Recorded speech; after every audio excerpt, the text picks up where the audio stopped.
Hello, it's Dr. Darnise. Welcome back in. We are talking about Hoodoo. This is Hoodoo Heritage Month, and I have a question for you. Are you the one in the family with the spiritual gifts? Are you the one?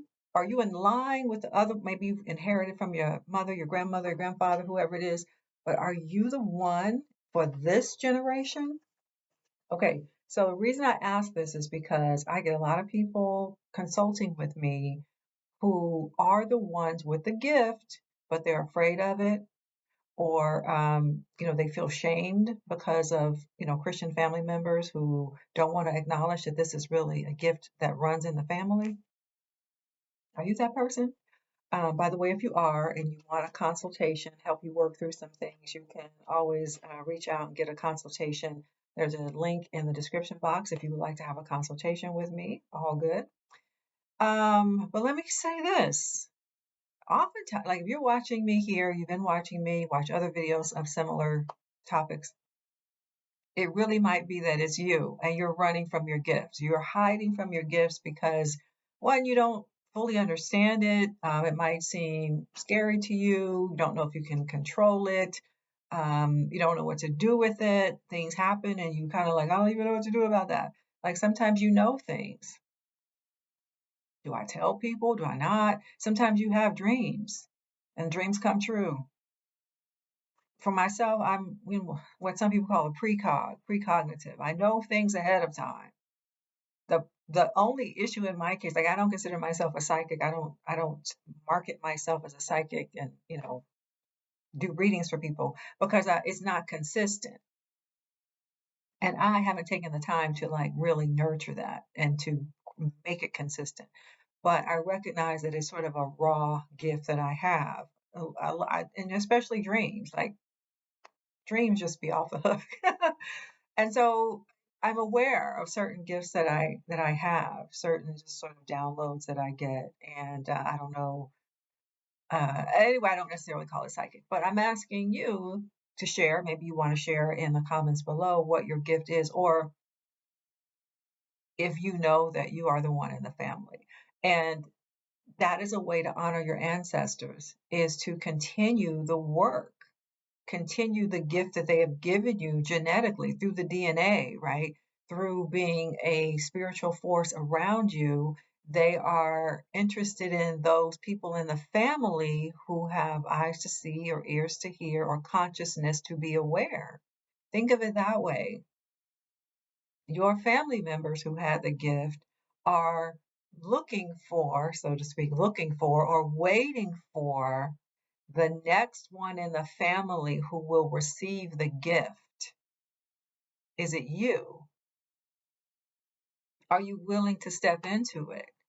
Are you willing to come out of the spiritual closet and say, yes, I am the person who, yes, I'm psychic, or yes, I have dreams, yes, I have precognitive information, yes, it's me. And maybe if it's not a gift like that, but maybe it's your interest. Like you really are interested in these kind of topics. Um, but you don't even want to let people know you're interested in these kinds of things because they will think that you're weird or that you're somehow doing something against God, right? Oh my God, you're not supposed to go to a psychic, you're not supposed to get a tarot card reading. Like all of these things become really spooky. They're called occult. Like people I don't want to be associated with the occult. Well, that's because we have a misunderstanding about what the word occult means. Occult only means hidden. It only means hidden. And when you understand that, then you say, oh, well, what's the big deal? I thought it meant evil. No, it doesn't mean evil. It means something that's hidden. And some of these things are really hidden in plain sight. So you can go and get a book, you can watch a video about different things. And so don't be afraid of your own gifts. Now, I wanted to just share with you, just a little bit. If you have those people in your family who are coming at you or restricting you, or somehow, you feel like you can't really say because of their Christian beliefs, well, you can take them to the Bible and say, well, people in the Bible had spiritual gifts. We have examples of a prophet, right? I mean, a prophet who would really, like, we might say, download or channel God for the community. I've been reading lately the book of Samuel, First Samuel. Samuel was a prophet for the people of Israel, and he was pouring into their king, Saul, right? God lifted up Samuel to be a prophet to help the people of Israel. The people of Israel said, no thanks, we prefer a king. Saul's like, Samuel's like, you probably don't want a king. Yes, we do. All right. Well, God said, well, here, the king will have a prophet. The prophet Samuel will be able to speak my word into him. So there are examples in the Bible that you can refer to, like, well, what about First Samuel? He was a prophet, right? To speak the word. Daniel, probably many of you know the story of Daniel, who was a dream interpreter. I mean, so much about dream interpretation is in the Bible and elevated, right? Daniel became elevated because he had the power to interpret the king's dreams. This was, let's see, I do have the scripture here. Daniel chapter 2. Well, you could just look. Daniel is what we might really now say a mystic, a diviner, a dream interpreter. You could look at Daniel chapter 2, Daniel chapter 4, Daniel chapter 5, which is where we get the expression writing on the wall, because the writing on the wall appeared. Daniel chapter 7. So again, Daniel chapter 2, chapter 4, chapter 5, chapter 7, right? You want to go back to First Samuel chapter 3, when Samuel was first called to be a prophet, First Samuel chapter 28. So, I don't say these things as you should get into like a back and forth or combative situation with family members who don't believe you should be doing what you're doing.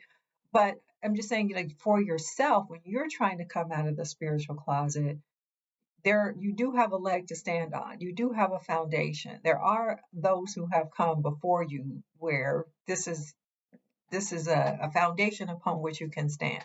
You have inherited certain gifts from your own family line.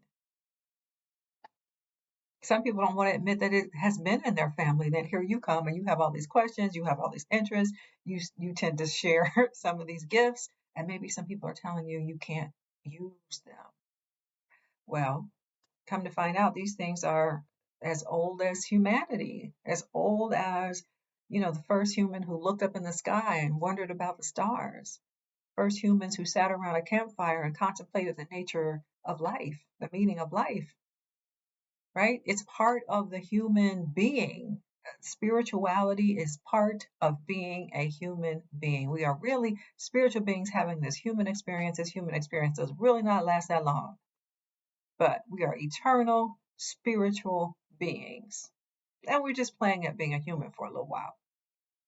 Also, you might also remind them or know for yourself. Really better to know for yourself. When Jesus was born, how did those wise men slash magi, how did the magi know where Jesus was? Remember the story? They looked up at the stars, right? So they knew how to read the stars. They were astrologers, astronomers.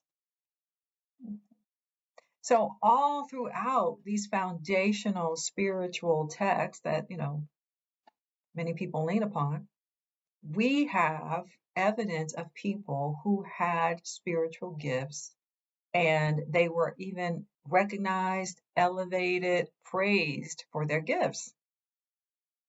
Sometimes they're persecuted. Sometimes they're run out of town. That's what Saul did initially. Get rid of the psychics, get rid of the mediums, get rid of all those people. But when he needed help for his military victories, oh, find me a conjure woman. That's in the scripture. So don't think I'm just making that up, right? That's First Samuel 28. Saul and the witch of Endor. He had gotten rid of all the mediums. And then he says, find me a woman who is a medium so I may go and inquire of her. That is First Samuel 28 and 7. Find me a woman who is a medium so I may go and inquire of her. So again, my question is, do you have spiritual gifts? Come on out of the spiritual closet and share your gifts, because if you are the one, your whole ancestral line has been waiting for you. God has been waiting to give you more of your gift, right? Okay, so I'm going to wrap it up there. Let me know in the comments if you dare that you have these gifts or, you have these interests. And, let me know how that works out for you in your life. But as I said, if you want your own consult, you can find a link in the description box below. And that's it. Bye for now.